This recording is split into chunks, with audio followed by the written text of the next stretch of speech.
चलो good morning class, सभी को ध्यान देना। इससे पहले जो है ना हम लोग चैप्टर 10 चल रहे थे, मानव नेत्र एवं तथा रंग बिरंगा संसार। इसका प्रीवियस पॉइंट्स आप लोग देख लेना, पुराने वीडियोस डाला हुआ है ना। उसके बाद अब जो है सो इस चैप्टर का आज अंतिम मोड़ आ चुका है ना। चैप्टर का जो है सो अंतिम मोड़ आ चुका है। उसमें कितने सारे टॉपिक्स हैं हमने आपको यहाँ पे लिख के दे दिया है। सबसे पहला टॉपिक हम लोग पढ़ेंगे आज के क्लास में, आज के सेशन में, तारों का टिमटिमाना, मतलब तारा टिमटिमाता क्यों है, ठीक है। फिर अग्रिम सूर्योदय तथा विलंबित सूर्यास्त, मतलब सूर्यास्त और सूर्योदय आगे और पीछे क्यों होता है ना, इसके बारे में चर्चा करेंगे, अभी तो समझ में आ जाएगा। फिर है प्रकाश का पराकिरणन, प्रकाश का परिणन के बारे में पढ़ेंगे, है ना, इसका बारे में। टिंडल प्रभाव क्या होता है। फिर स्वच्छ प्रकाश का रंग जो है ना नीला क्यों होता है। इस तरह से हम लोग आज सारा टॉपिक को क्लियर करना है, ठीक।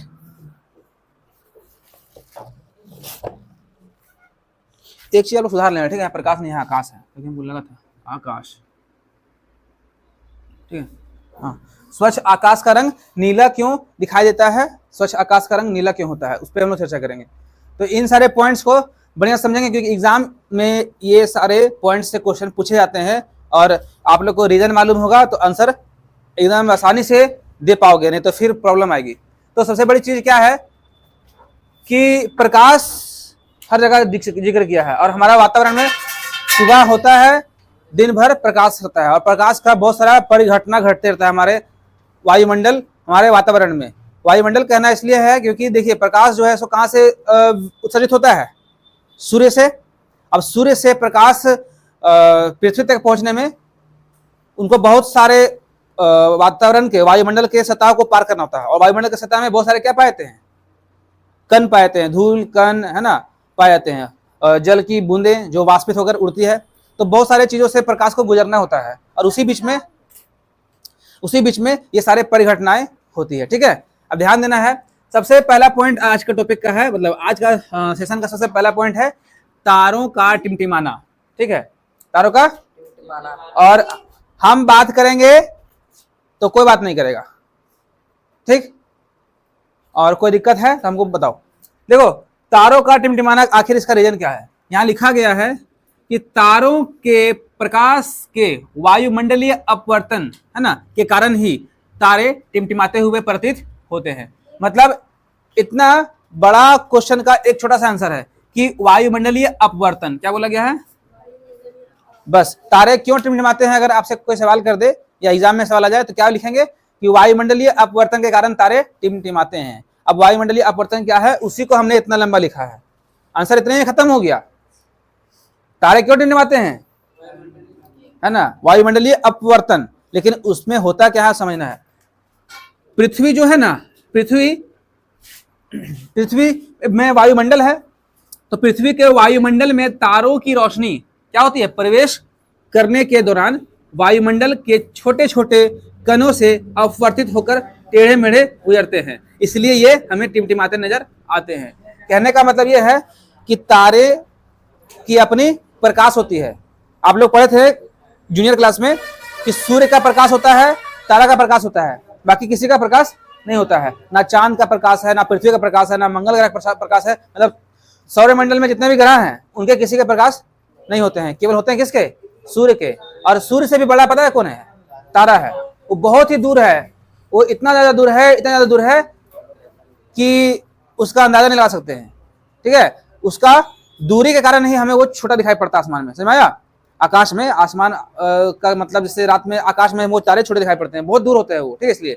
और ध्यान देने वाली बात यह है कि प्रकाश जो तारों की जो प्रकाश होती है ना, वो वायुमंडल में छोटे छोटे कणों से क्या होती है, अपवर्तित होकर गुजरती है। अब अपवर्तन वर्ड से ऐसा नहीं है कि कोई बच्चे परिचित नहीं है, एक चैप्टर में पढ़ाए थे प्रकाश का परावर्तन तथा अपवर्तन। अपवर्तन में क्या होता है कि रोशनी किसी माध्यम से गुजरती है तो वो टेढ़ी हो जाती है। ये चीज कितने लोगों को याद है, वेरी गुड।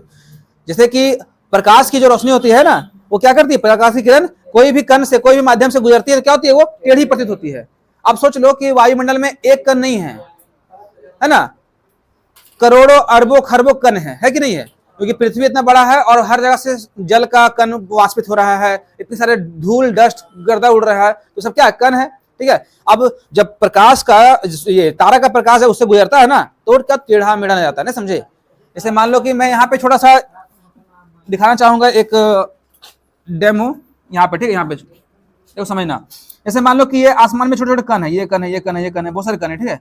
अब यहाँ पे ये तारा टिमटिमा रहा है, ये तारा है, तो ऐसे होता है ना तारा, ये तारा है मान लो, तो यहाँ से जो लाइट गुजर रहा है तो ऐसे दिखेगा, इसका मारा तो ऐसे घुसेगा, है ना। इसे और भी तारे होते हैं, इसका जाएगा तो ऐसे हो जाएगा। तो क्या हो रहा है, यहाँ पे हम लोग खड़े हैं, आदमी यहाँ नीचे है, सारे मनुष्य नीचे हैं, तो तारों के रोशनी के जो है सो अपवर्तन को हम लोग क्या करते हैं, पृथ्वी से देखते हैं। तो हमें कभी इधर कभी उधर कभी उधर सारा रोशनी फैलता हुआ नजर आता है, और उसके बीच में रोशनी जब फेर रहा होता है ना तब नीचे से और एक दो कण आ जाते हैं। मतलब जब ये रोशनी ऐसे आया तब इधर एक कण और मिल गया, फिर यहाँ से ऐसे चला गया, फिर यहाँ एक कण आ गया, फिर ऐसे चला गया, नहीं समझे, फिर एक कण यहाँ आ गया तो फिर ऐसे चला गया। मतलब आपस में जो होते हैं ना वायुमंडल के कण क्या करते हैं, वो रोशनी को कभी इधर उधर उधर उधर क्या करते हैं, भटका देते हैं, और वही रोशनी के भटक जाने के कारण हमें तारा टिमटिमाता हुआ नजर आता है। अगर रोशनी सीधा आता है ना तो तारा टिमटिमाता नजर नहीं आता, लेकिन रोशनी कैसे आते हैं, टेढ़े मेढ़े, है ना। और वायुमंडल में अरबों खरबों कण होते हैं। किसके कण होते हैं, किसके कण, धुआं का, धूल का, जल वाष्प का, है ना। और इसी से वो तारा का रोशनी गुजरता है। तो और ऐसा नहीं ना है कि एक लेयर है जी, वातावरण में वायुमंडल में क्या एक ही परत है, उसमें बहुत सारे परत हैं वायुमंडल के, छोटे बड़े महीन सब हैं, और सभी से गुजरता है रोशनी, तो वो टेढ़े मेढ़े आड़े तिरछे नजर आते हैं, जिस कारण से तारे क्या दिखते हैं, टिमटिमाते हुए। इसमें कोई दिक्कत।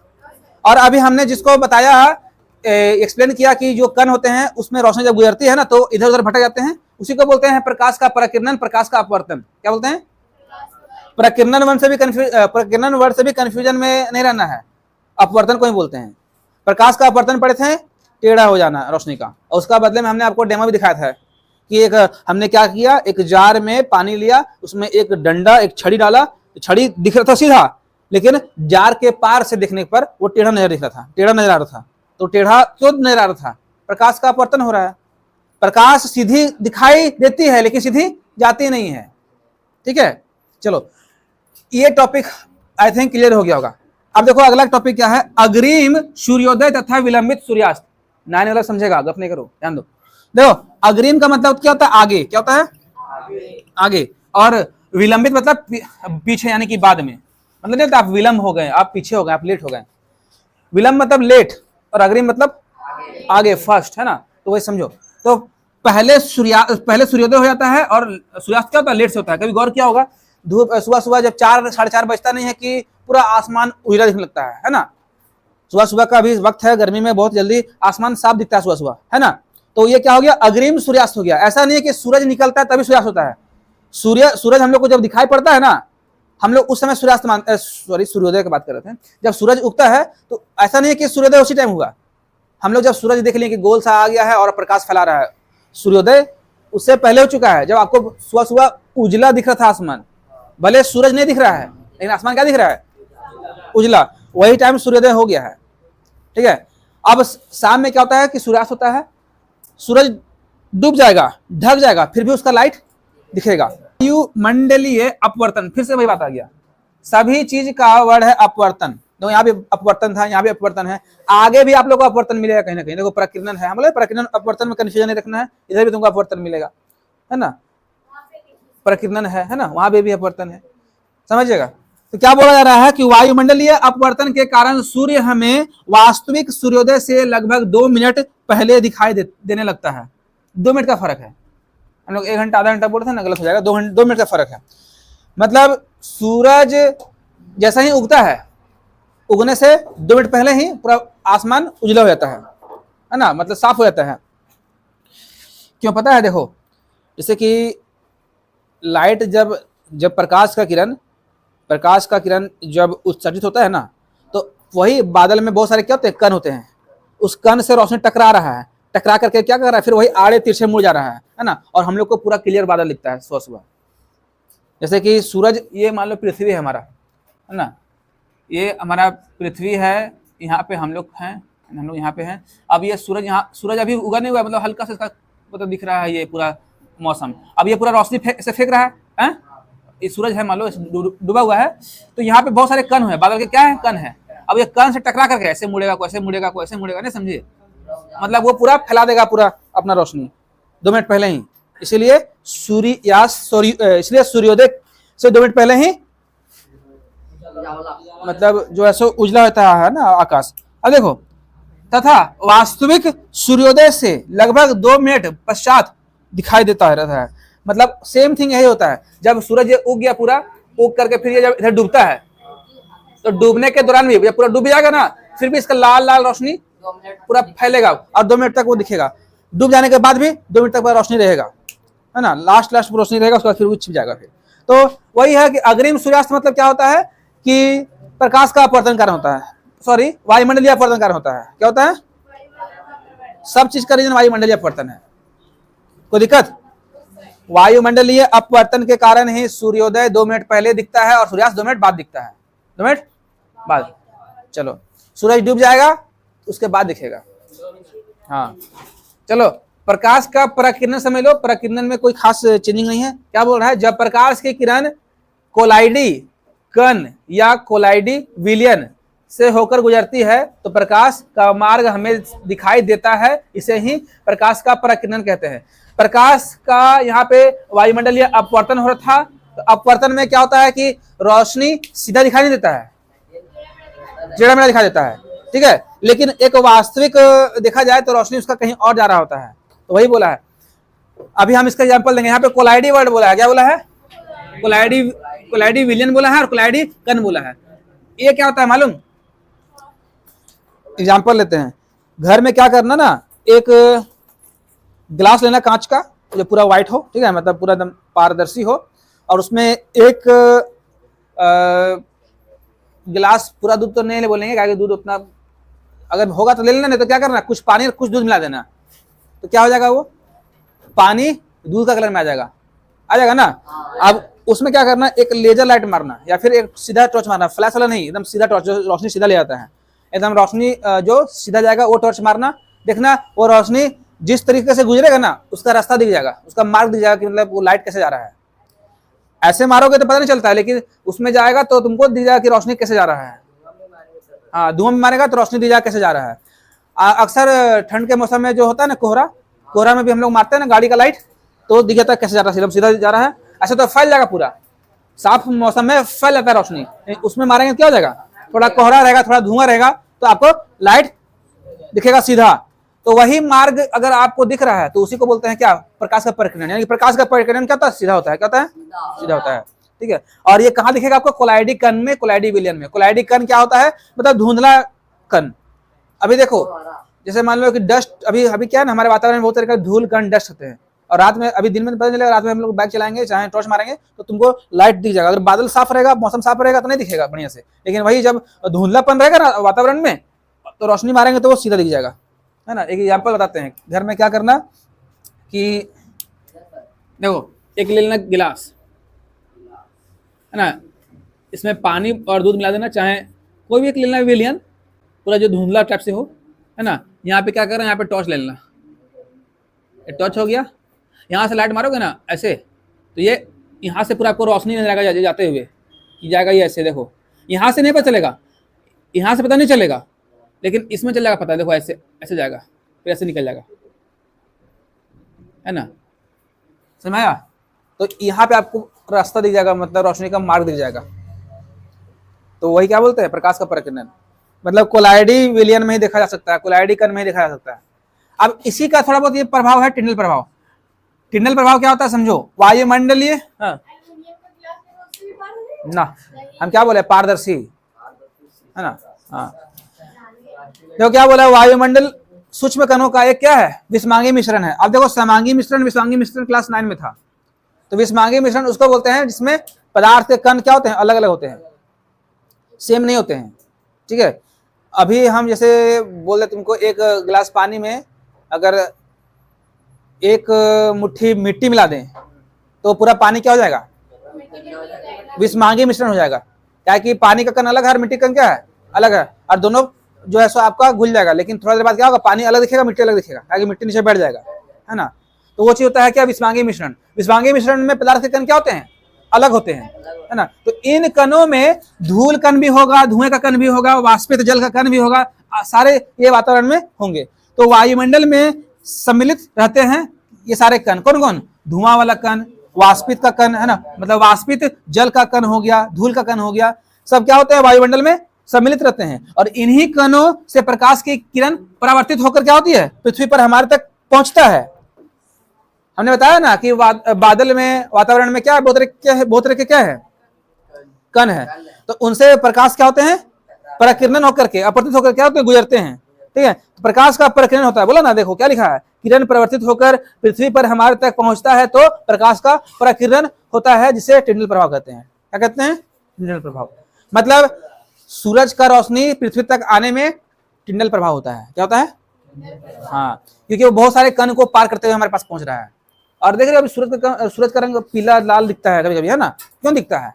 वही टिंडल प्रभाव का रंग है कि देखो धूल के कण सब एक जैसे नहीं है, कोई काला कण है, कोई लाल कण है, कोई पूरा एकदम श्वेत कण है, मतलब बहुत तरीके के कण हमारे बादल में उड़ते रहते हैं। बादल से पहले वातावरण बोलेंगे, वातावरण में उड़ते रहते हैं। ठीक है, और उन सभी से जब लाइट गुजरेगा तो क्या होगा? वही कलर में निकलेगा।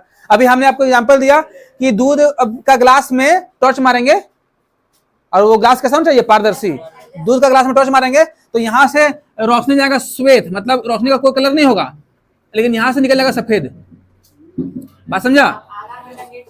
मतलब दूध से पहले रोशनी जो मार रहे हैं वो क्या है? वो अलग कलर में रहेगा, और दूध के बाद क्या निकलेगा? अलग कलर निकलेगा। तो इसी को बोलते हैं टिंडल प्रभाव। अगर समझ में नहीं आ रहा है तो चलो, घर में क्या होगा, थोड़ा बहुत जो नहीं होता है कलर वगैरह, जो लोग जो हल्दी घोल दो पीला दिखेगा।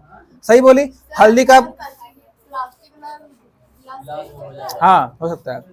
देखो एक गिलास हल्दी घोल देना, ठीक है, एक चुटकी हल्दी, पूरा क्या हो जाएगा? कलर पीला हो जाएगा। और मारना लाइट, तो लाइट पहले जो जा रहा है वो व्हाइट दिखेगा, उसके बाद क्या दिखेगा? पीला। तो यही होता है क्या? प्रकाश का प्रकिरण, है ना। और इसको हम लोग कोलाइडी प्रभाव बोल सकते हैं, या फिर टिंडल प्रभाव बोल सकते हैं। प्रकाश का प्रकिरण में कोलाइडी विलियन से अगर रोशनी गुजारेंगे तो उसका रास्ता पता चल जाएगा, और रास्ता के साथ साथ उसका कलर भी चेंज हो जाएगा। और ऐसे यहाँ पे भी होता है टिंडल प्रभाव। और नहीं बोला, ये दोनों सेम होता है। टिंडल प्रभाव में भी यही होता है कि प्रकाश का रंग कुछ और है, लेकिन वो अलग अलग कणों से होकर गुजरेगा तो वैसा ही रंग में निकलेगा। एक गिलास क्या करना, लाल कलर घोल देना, और लाल कलर मारेंगे टॉर्च तो इधर से व्हाइट रहेगा लाइट, और उधर से निकलेगा कैसा? लाल। इसका एक और देखो, स्वच्छ आकाश का रंग नीला क्यों होता है? अब साफ साफ बादल है, आकाश है, आकाश का रंग नीला क्या होता है? अभी भी देखो नीला दिख रहा है ना। तो फिर से वही बात आएगा, वायुमंडल में वायु के कणों का साइज छोटा होता है, कण तो छोटा रहेगा ही, जिसमें, है ना, जिससे प्रकाश का क्या होता है? प्रकिरण होता है। और लाल रंग का प्रकिरण सबसे कम होता है। क्या होता है? लाल रंग का सबसे कम प्रकिरण होगा, और नीले रंग का प्रकिरण क्या होगा? सबसे ज्यादा होगा। और सभी प्रकार के रंगों, 7 प्रकार के रंग होते हैं सूर्य के किरण में, और सूर्य का प्रकाश ही नहीं, कोई भी प्रकाश ले लो, 7 रंग होते हैं, लेकिन जिसका ज्यादा प्रकिरण होता है वही पहले दिखेगा, है ना। और वही बोल रहा है, सभी रंगों में नीले रंग का जो है ना मात्रा क्या होता है? अधिक होती है, इसलिए आकाश का जो रंग है सो नीला दिखाई पड़ता है। और अंतरिक्ष में जाएंगे ना तो अंतरिक्ष में जो है सो प्रकाश का प्रकिरण होता ही नहीं है, इस कारण से वहां पे बादल क्या दिखता है? बादल तो रहेगा नहीं, मतलब अंतरिक्ष का जो वातावरण है, वायु, अंतरिक्ष का एटमॉस्फेयर बोल सकते हो, एटमॉस्फेयर नहीं बोलेंगे, उसको बोल देंगे पता है क्या? अंतरिक्ष का, अरे इसको कौन मंडल बोलते हैं?